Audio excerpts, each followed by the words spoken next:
Okay, hello everyone. So now we are from group 2. We'll present about the innovative teaching strategy for the listening skill. Next.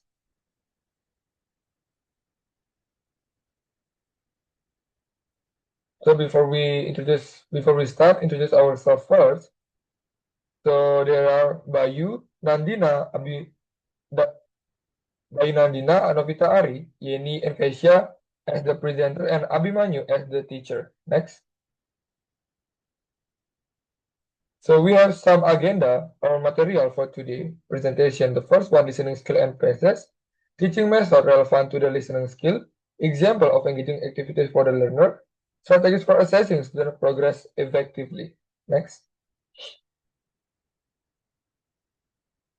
Okay, this material, Yeni will present it.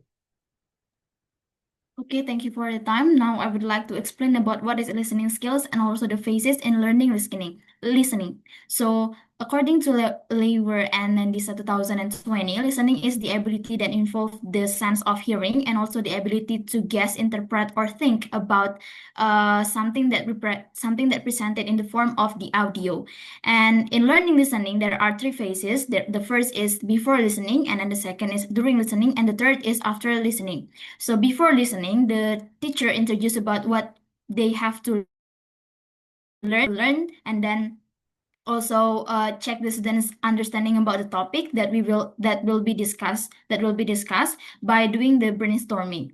And then the second is during listening. So during listening is where the teacher explain about the goals of listening itself, and also it is conduct and also the listening activity. And then the third is after listening. So after listening is where the teacher help the students to remember about the vocabulary that they have learned from the audio. That's all about listening skills and also the phases and listening skill. I will give the time back to the moderator. Okay, thank you, Yeni. Next. Okay, I'm Bayu. Will present the teaching method to the relevant that to the listening skill. Okay, the first one is task-based learning. As we know, task-based learning is method where the student complete the task in real-world situation or real-world task or objective in achieving the goals. Because this method involve a lot of things. For example, solving problem, completing the task, making decisions, and etc. For this method, use communicative approach to facilitate language acquisition in authentic material and real-life situation for the students. And the relationship between this method and listening skill, the first active participation of the student to understand the meaning of the audio, which is relation between the instruction and the response. And the second one, the task is based on the real life context that encourages student participation and motivation. And the next one is the student get used to the audio or the message which is implicit or explicit. And the last one, the task, guide the student to be more active and independent in the learning process. Next.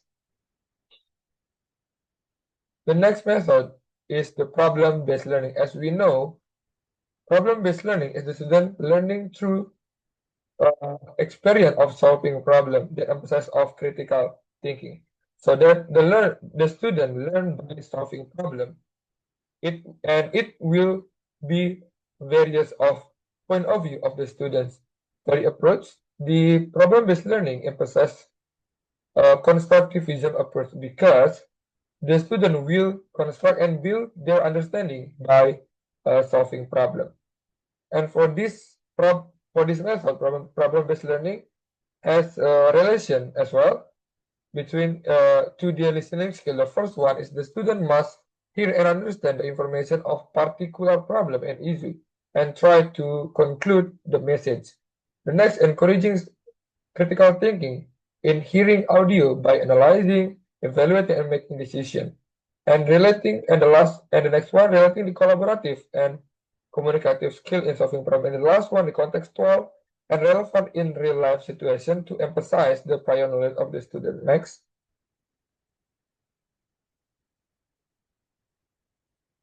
Okay, this material, Novita will present it. Okay, thank you. I'm Novita. We'll continue the teaching method relevant to the listening skill. So the next is communicative language or CLT. So CLT is according to Richard 2001. CLT is a method of teaching language that emphasize interaction and real communication as both the means and the goal of learning a language. So the next is approach use. So the CLT use a constructivism approach, which means students learn better through interaction and working together.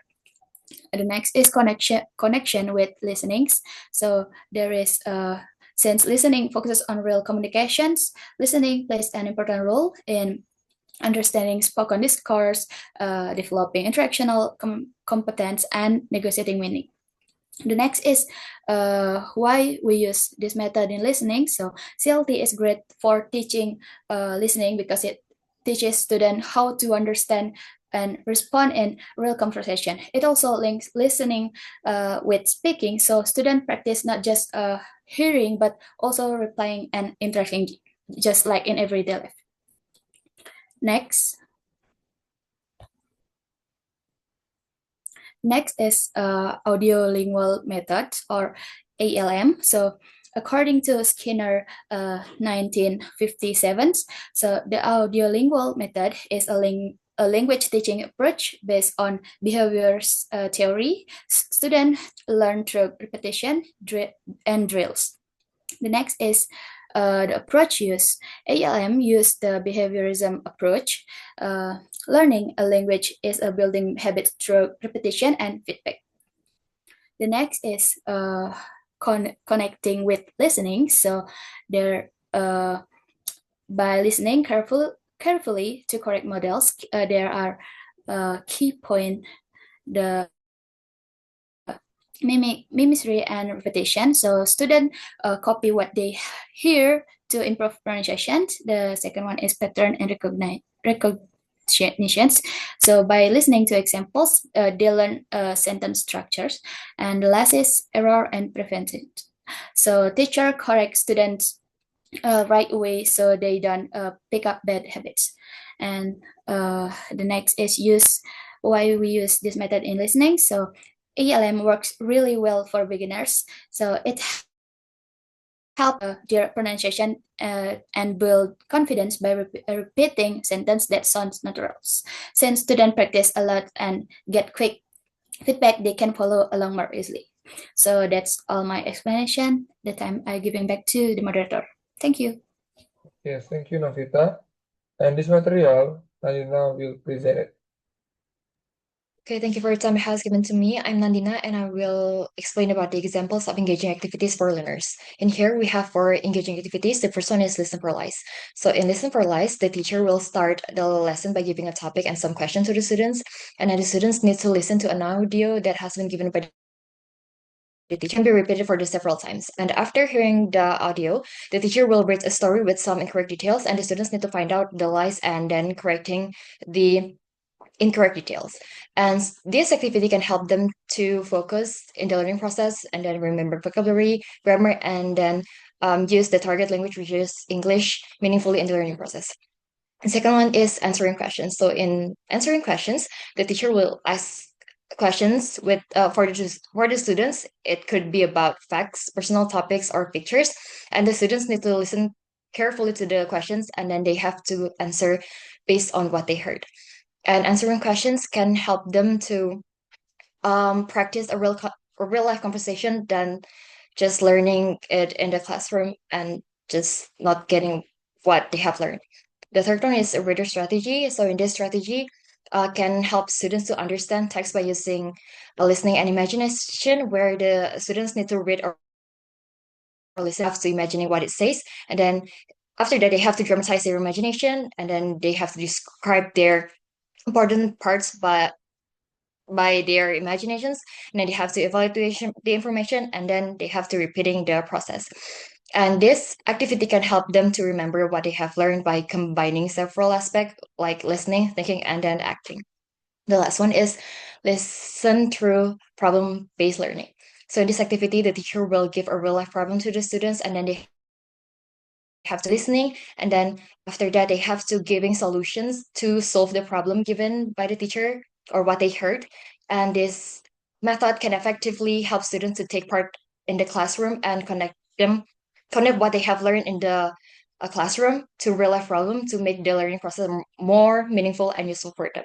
I think that's all about our explanation. I'll give the time back to the moderator. Thank you.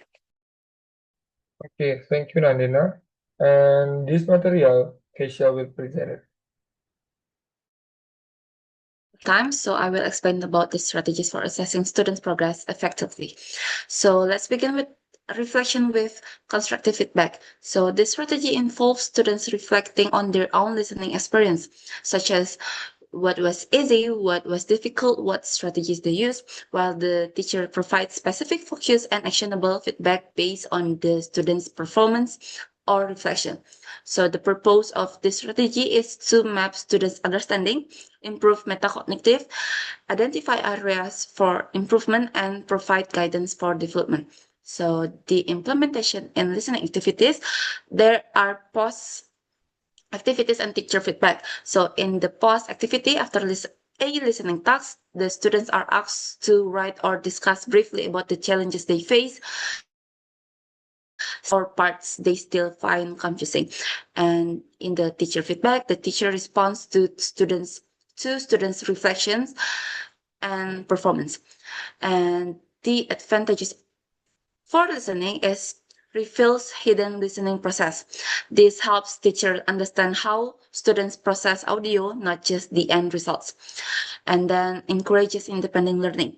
This encourage students to think about their strategies and take responsibility for learning. And the last one is depends understanding. This guides students to improve specific weaknesses in listening.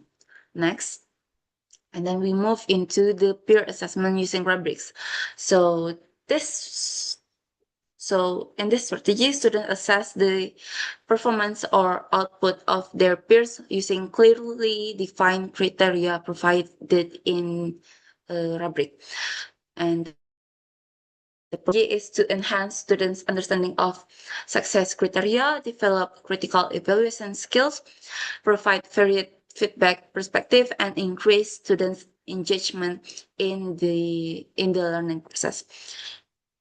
And then the implementation in listening activities. So the first one is create clear rubrics. The rubric should clearly describe the aspects of listening being assessed along with performance descriptors for different levels. For example, excellent, good, fair, and etc. And then train students. Teach students how to use the rubric through modeling and guided practice before actual assessment. And then suitable activities. Particularly effective for listening tasks that produce observable outcomes, such as assessing the accuracy of peers' listening quiz answers with an answer key or rubric, and then evaluating a summary presentation for a listening activity after listening phase, and then assessing drama or role play based on audio, for example, reader activity. And then the last one is evaluating problem solving solution in the listen through problem based learning activity using audio based information. And the advantages for listening is the first one is depends understanding of criteria. So this strategy judging others' work force students to internalize what is expected in effective listening. And then this provides students with feedback beyond what the teacher gives, and this promotes students' participation and responsibility. Okay, that's all about my material. I will give it back to the moderator. Thank you. Okay, thank you. Which is the last material. So that's all about our presentation. If we have some mistaken, we apologize and thank you. Bye-bye.